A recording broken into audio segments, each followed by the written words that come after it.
से पहले से ही देश भर में सबसे महंगा बिजली मिलता है। अब जो है बिजली की दरों जो है और जो है बढ़ाई गई है। यानी ये केवल और केवल ठगों की सरकार है। बिहार की जनता को ठगा, नीतीश जी को ठगा। तो जो अपनों को इन लोग ठग सकते हैं तो समझ सकते हैं कि बिहार की क्या स्थिति होने वाली है। गैस हो, डीजल हो, पेट्रोल हो, महंगाई जो है चरम सीमा पर अभी पहुंची है।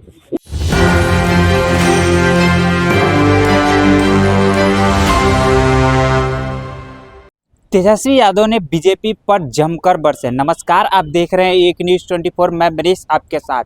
जैसे ही नीतीश कुमार बिहार विधान परिषद से इस्तीफा देते हैं, तेजस्वी यादव ने बीजेपी पर जमकर बरसे। उन्होंने कहा कि नीतीश कुमार अपने मर्जी से इस्तीफा नहीं दे रहे हैं, बीजेपी के दबाव में इस्तीफा दे रहे हैं। बीजेपी उन पर दबाव दे रही है तब वो इस्तीफा दे रहे हैं। क्या कुछ कह रहे हैं तेजस्वी यादव, सुनिए पहले उनके बयानों को। बिहार में भाजपा के लोगों ने नीतीश जी को तो ठगा ही, साथ ही साथ बिहार की जनता को भी ठगने का काम किया। नीतीश जी को ठगा। हम लोग शुरू दिन से कहते थे कि उनको मुख्यमंत्री जो है पद पर अगर भाजपा एनडीए की सरकार आती है तो रहने नहीं दिया जाएगा। आज वही बात जो है साबित हुआ है। दूसरी बात ये भी साबित हुआ कि चुनाव में जो इन लोगों ने धन तंत्र और मशीन तंत्र लगाया था और माताओं बहनों से ये कहा गया था कि 2 लाख रुपए मिलेंगे, चुनाव के समय 10,000 रुपया दिया गया और बाकी बोला गया चुनाव के बाद 1,90,000 रुपया दिया जाएगा। अब कब मिलेगा ये पता नहीं। बिहार की महिला मतदाताओं को इन लोगों ने ठगा। और यही नहीं बल्कि जो 125 यूनिट फ्री बिजली की जहां तक बात थी, जो हम लोगों ने कहा था कि हमारी सरकार आएगी तो 200 यूनिट फ्री बिजली देंगे। तो आज समझे बिहार में पहले से ही, चुनाव से पहले से ही देश भर में सबसे महंगा बिजली मिलता है। अब जो है बिजली की दरों जो है और जो है बढ़ाई गई है। यानी ये केवल और केवल ठगों की सरकार है।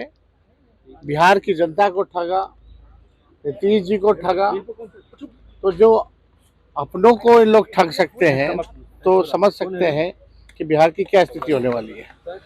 गैस हो, डीजल हो, पेट्रोल हो, महंगाई जो है चरम सीमा पर अभी पहुंची है। और अभी आप देखिएगा, जैसे आपका बंगाल का चुनाव, केरल का चुनाव समाप्त होगा, वैसे पुनः आपका पेट्रोल डीजल की कीमतों में बेतहाशा वृद्धि होगी।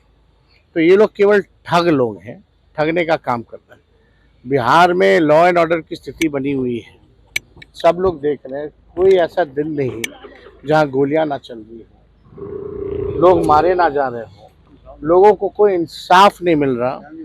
लेकिन भाजपा केवल लगी है हर जगह जो है कब्जा करने के लिए सरकार बना। मुख्यमंत्री कौन होगा, इस सवाल पर कोई कुछ नहीं कह रहा है कि कब नहीं बनेंगे मुख्यमंत्री पद से। देखिए, इस पे तो हम कुछ कह नहीं सकते हैं कौन तारीख को देंगे, कौन से समय पे देंगे।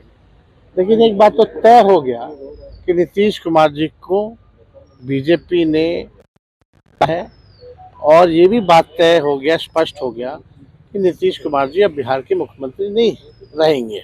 विधायक और मंत्री ये साफ। अब देखिए, अब कौन लोग रो रहे हैं, नहीं रो रहे हैं।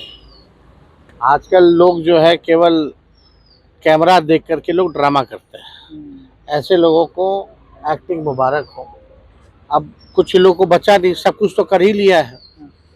आजकल लोग तो पढ़ाने का भी काम कर रहे हैं, अब कलाकारी का भी काम कर रहे हैं।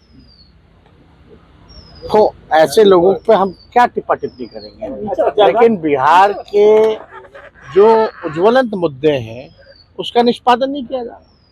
ओला वृद्धि, जो ओला जो गिरा था, जिससे किसान के खेत फसल को जो है नुकसान हुआ था, क्या हो रहा है उसका कोई फायदा दिया गया कि नहीं दिया गया।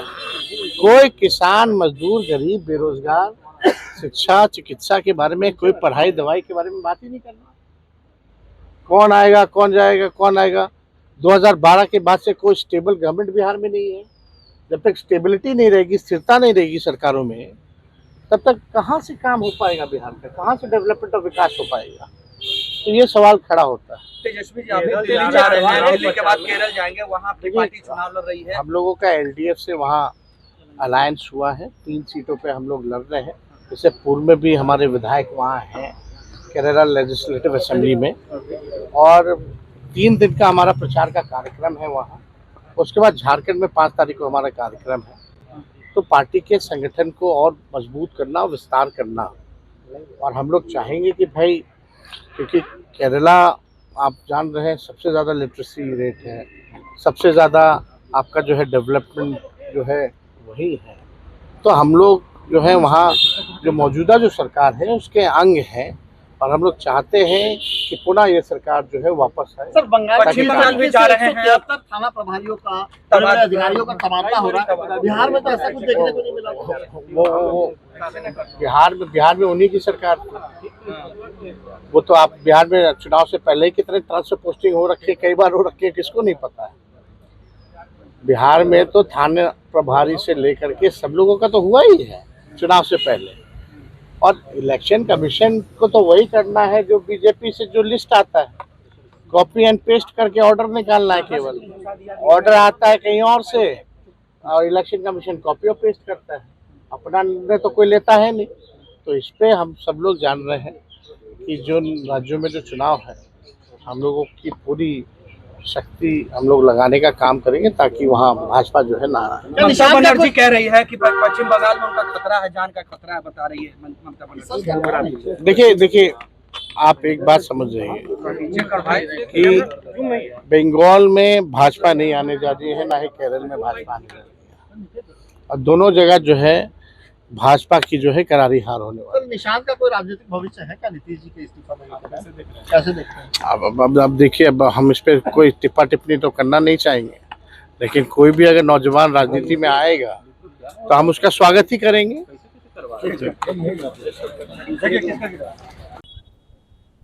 तो जैसा कि आपने सुना, उन्होंने कहा कि नीतीश कुमार अपने मर्जी से इस्तीफा नहीं दे रहे हैं, बीजेपी के दबाव में दे रहे हैं। उन्होंने अशोक चौधरी पर भी तंज कसते हुए नजर आ रहे हैं। उन्होंने कहा कि एक मंत्री तो ऐसे ही हैं जो क्लास में जाते हैं कैमरा के साथ पढ़ाने लगते हैं, और बीजेपी पर भी तंज कसते हुए कहा, और बिहार जो बंगाल चुनाव है उसको भी लेकर के उन्होंने तंज कसते हुए कहा कि बंगाल से बीजेपी हारने वाली है, वहाँ जीत नहीं होगी, करारी हार होगी बीजेपी को।